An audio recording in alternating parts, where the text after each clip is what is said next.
Hello everyone, welcome back to my channel. See my sister. You guys don't know how happy I am because the last time I saw her was last year, like August, right? Yes. And just it was last year, and everything since then is video calls, group chats, blah blah blah, all that stuff. Yeah. So I'm really happy that she came all the way from San Francisco to Dallas to see me. Anti-special. So anyway, we're going to be doing a video today. First of all, please, sorry, I did not introduce you. So this is my sister. This is the firstborn, our Ada. So also known as Melani. Yes, her name is Melani. Adora. And this is the one. This is the person that made me to pass my is it common entrance? Yes, this was my teacher. This woman, sorry, she drilled me. But man, if it wasn't for her, I would have failed. Yeah. Never say I'm thankful. No, not in. Yeah. And they said two of us look alike the most. Is it true? Bear it in mind that, of course, with this week, if I remove it, my forehead will come out more. Then you see the resemblance. We've got the mighty voice. From our dad. Where did we get it from? Our dad. Even the hairline. Yeah, I don't have that. You're lucky. Yeah, it's like it's going back. I have 2 V's or 2 years. Yeah. We have the EK forehead. Okay, so we're going to be talking about growing up mixed. How our household was very different. Like there are certain things that, okay, for me, there are certain things that when I went to people's houses that I noticed that, oh, okay, that's different. That's not what that thing is called. They call it another thing, or like that's just like that for me. So we're going to be talking about that, my own experience, her own experience, our joint experience, so on and so forth. And if it's something you guys are interested in, please sit back, enjoy the video. Okay, little sis. And you will always be little. Fun fact, I actually carried her before her mom. Okay, yeah. Mommy couldn't sit up because she had a CS, and she wanted to feed you, and when I took you, I was so scared. Took you out of the crib and held you for a while. Fun memories I have of you is you coming to pick me up from nursery school. There are so many things I did. People thought I was her mother. This is my second mommy. Oh yeah. Okay, so Mel, what do you remember like being very different between our house, our family, our upbringing in comparison to like a typical Nigerian like mom and dad household kind of setup? I remember going to friends' houses and it seemed like their parents were really strict. That's true. It was, yes sir, yes ma, don't do this, and kids were quiet. And I think our house was a little bit more liberal. I mean, I was calling my mom by her first name. And she never corrected me. I certainly didn't yell, yes sir, whenever my father called me. It was pretty much yes. Yes, that's all. I think so. I don't think daddy and mommy ever allowed me to call them Vincent and Colette. Oh, I never called daddy by his first name. That is the Nigerian. That's the strict parents. So that was one thing. And then, a lot of like clothes, because I know there were times when people were like, oh, so your parents allow you to wear trousers jeans and jeans. Yes. So I had a lot of friends who weren't allowed to go to parties, weren't allowed to, not that I was allowed to go, but I think occasionally I was allowed to go. But it was mostly like family party, that kind of stuff. It was get-togethers, yeah. But yeah, my friends couldn't wear jeans, used to sneak around looking for places to change into jeans. So yeah, I think our house was more laid back in terms of rules. There were rules, and we were definitely punished like any African kid. But it wasn't so like all of my friends were afraid of their parents. And yes, I was afraid of my dad, I would say. But there were still some things that I could comfortably go and talk to him about, or sit in the room with him. Yeah. Except if I was avoiding him. But then for me, my own memory, like this is a core memory. I remember going to my friend's house and then I spilled something on think we want to eat, so I spilled water. So I rushed into the kitchen. I was like, please, can you give me lavette? And they didn't understand. They didn't understand. I had to say like 3 times until I had to explain that something poured, I want to clean it. They're like, oh, you want rag? So apparently lavette wasn't like a common So my thing. mom speaks French, and she didn't know a lot of English, so a lot of times she learned English in Nigeria. Yeah, with us. So a lot of items in the house were referred to in the French version. So yeah, sometimes it was difficult to even remember what it was in English when talking to other people. But I think that's also the main reason why Daddy made us to speak English. Yes. So she wouldn't feel left out. Not just that, she would learn. When we moved to Nigeria from Belgium, we spoke French. I spoke French. My little sister, I think she was just starting to speak. And my mom also. I'm not the little sister. Not this the second number born. 2. No, because me by then. Mom spoke French only. So, and we were going to nursery school, and our report cards were pretty much, should be encouraged to speak in English. It's not communicating, it's not participating. So, of course, my dad, being that proud African who sends his kid to school to be first, was very disappointed, and then decided that to ban speaking in French, which I think was really sad, because I would have there are so many job opportunities that I've missed out on because I wasn't bilingual. Do you know how sweet it is when you go somewhere else and you want to now tell somebody something in a different language, and then 2 of you are the only ones that understand yourself? It's so sweet. Like, it's so sweet. Can you imagine? Even using French and insulting people left and right. So she's just revealing the horrible side of her. I was thinking in terms of traveling and being ordered to order food in French and man used to gossip in public, moving around and no, but all those other benefits, of course. So yeah, we had to stop speaking in French and speak only in English so that my mom could learn and we could learn. So yeah, my dad has a all or nothing approach to most things.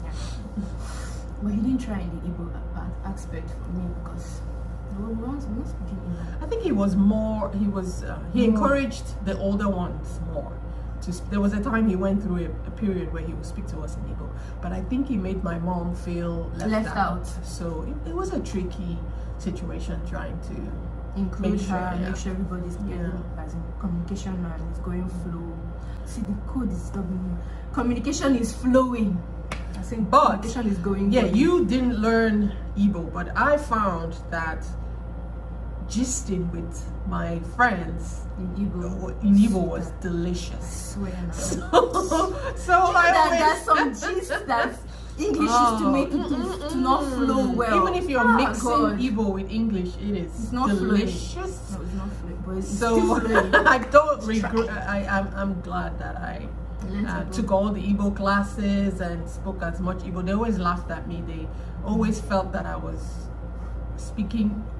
They didn't realize I had switched to Igbo because I still sounded like I was speaking in English. But I didn't care. I just loved. No, me, I cared though. That teasing got to me. That's pretty much what made me to just stop trying to actually be vocal. Yeah. I think for me, primary school was very brutal. There was a lot of pinching and pulling hair. On your chair. They'll not press you to see how red you can get. I don't think I really had friends until I got to primary 6. And my friends were another mixed race. Yes.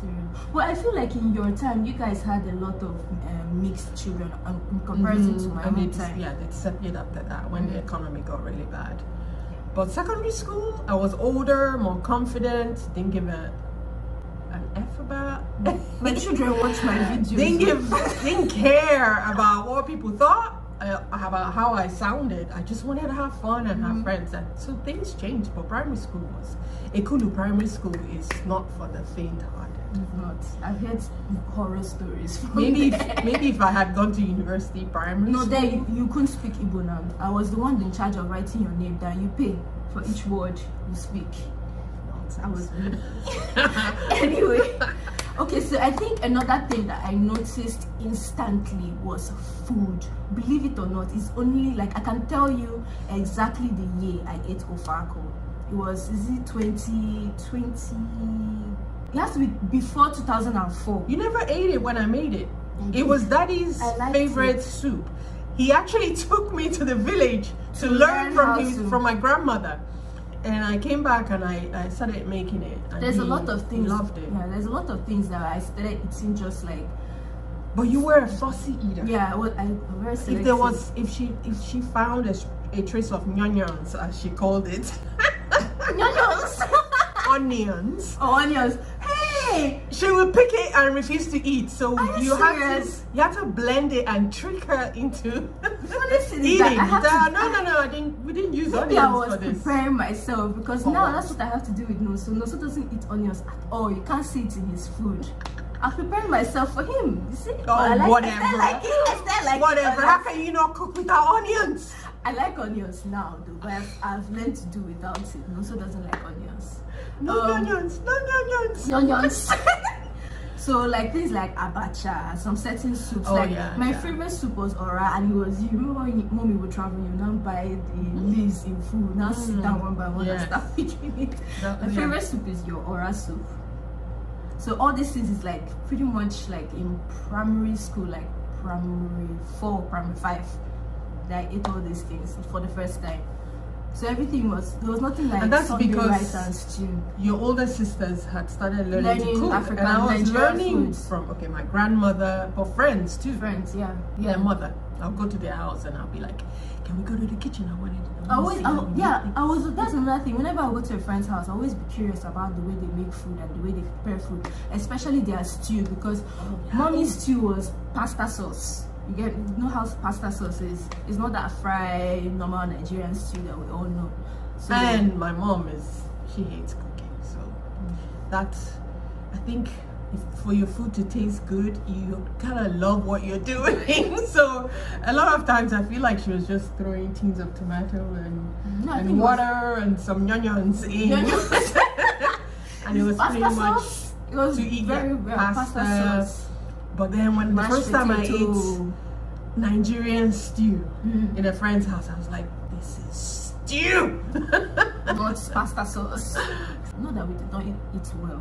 We did. That's what I'm about to say. The plus side is that I learned how to do shepherd's pie, ashipamonte, this slow crepes. Do you know, we grew up thinking, I don't know about you, but me, I thought crepes was pancake, because that's what we were calling it, but apparently crepes and pancake is two different things. Yes, but Americans don't put eggs in their pancakes, and it's disgusting. Europe it's better. Crepe is better. Crepes is better. But we learned to bake. No chim chim. Yeah, I ate chim chim for the first time in Obiezu's house. We were making the Victoria sponge cake, Christmas logs, when my mom didn't lose it, trying to make waffles. Waffles. But it's not called waffles, it's called galettes. That's French, but in English it's waffles. Yeah, the food aspect was one of the biggest things I can remember, because there was no like fried rice, no. More like mashed potato, a lot of potato dishes, things with Irish potato, and pasta sauce, a lot of pasta dishes. Yeah. Oh God, I remember it's only when my dad would like go to the village and come back with oppa. Hi God. Yeah. First day I ate oppa, it was like I was dreaming. I used to call it apple. Do you remember? I don't know how, I don't even know why I associated it with apple. I think it was the fact that I used to peel it and then bring it like this and what about banana granules? No, I never ate that two together. Never. It was when I entered university. Can you imagine? That's when I decided to combine the two. I'm not like, okay. When I was in Nsukka, that was my breakfast, lunch, and dinner. The same thing happened. Fresh banana. Every day I was buying banana and granules. When I tested it, then it now became, I was like, no, I don't want it again. No, it's awesome. Then remember ukwa? Oh yeah, the fried one. She used to do and the one that you boil. Yeah. With use potash and daddy loved that the too, water. and wanted me to cook that. I wasn't too crazy about it. So food was big. So what other thing? The Christmas time was Christmas tree with Christmas present. My mom didn't like going to the village. She felt it was always too dusty and too many people. So we would stay in Enugu. But we had a Christmas tree. We got Christmas presents. We didn't get Christmas hairdo and new shoes or new dresses. Oh my God, no, that's another thing. My mom could not handle our hair texture. Immediately, all of us had low cuts. And she used to cut She didn't even believe in piercing of the ears. The smell that pierced my ear. So for a long time, I looked like a boy. And I have a funny story. Went to the shop to buy something for my mom.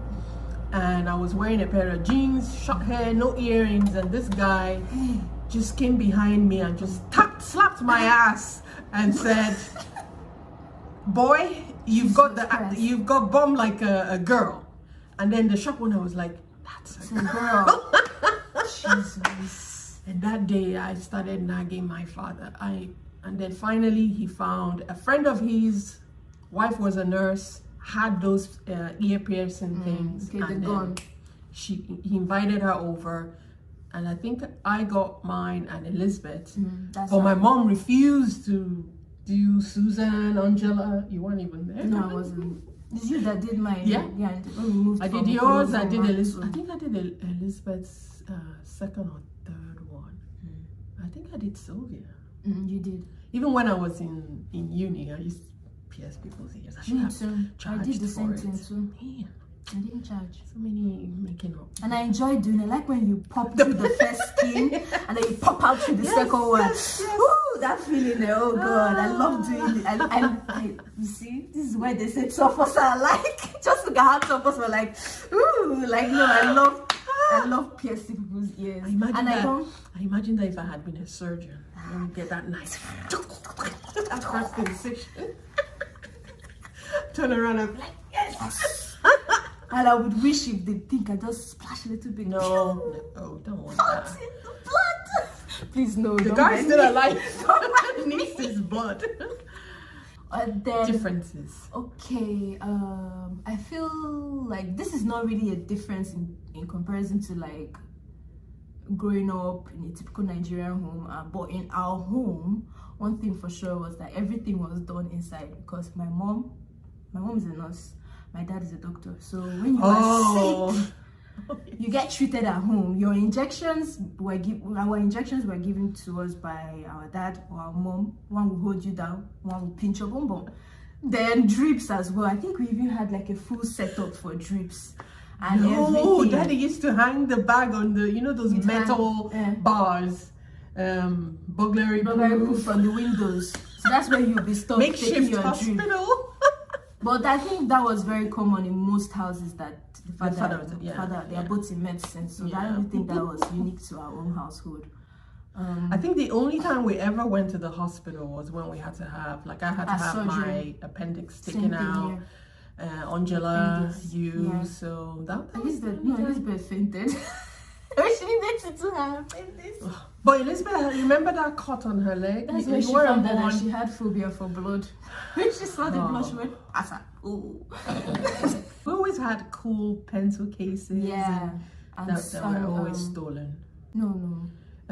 Pencils. Then those sharpeners that have somewhere for you to put the whatever when you sharpen. You know what I'm talking about.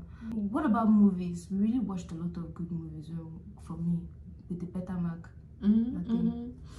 Parents were big movie fanatics. Yeah. So we had movie nights. Used to watch Grease, like good proper movies. And my mom used to get them from her brother who was in Belgium. So we always ahead of people. So we saw sometimes the movies were not in English. Yeah, French. But he always made sure that whatever he was taping, either there were subtitles. Did I know how to read them? I was just watching the pictures. But I will never forget the first time I saw Police Academy in English, because the one we watched was in French. It was so different. It was so nice. But similarities, there's a lot now. Whipped. I think my mom didn't like it because she didn't grow up with that culture. But my dad really believed that you had to slap the spare the rod or spoil the child. So yeah, he used to get koboko from the north, and then whip, belt, shoe. I don't have any memory of daddy. No, by the time you guys came, he had mellowed down a lot. That's the thing about having kids when you're very old. Daddy also believed that if you discipline the first two, then everybody else just fall into place or something. Which is wrong, because let me tell you, it's not the top two that those. What are you trying to say? Is it the last ones that you need to discipline? What is she saying? Come on. One thing they didn't realize is that we all have different personalities. You do not. Yeah, there's one shoe does not. There's some kids you can talk to. Can't fit all. Angela, stop calling me. I was an angel, for example. Were you? Yeah. How would I even know? Everyone thought I was. I'll call everyone thought I'd be the one to. Compared to Elizabeth, Elizabeth was always out and coming home late, and her and daddy would fight. But I was always at home. So people thought I would just get married and have 12 kids. But I was just quietly planning my life. Hi! So that's all that I can remember about the differences. It was mostly the words, the food, and some other things. So hope you guys liked and enjoyed the video. You guys should say hi in the comment section to Melani, and I'll catch you guys later in my next video. But remember to subscribe, like, you guys leave commercials. Yes, right? Watch the adverts, don't skip them. Okay, and bye. Have a good day. Bye.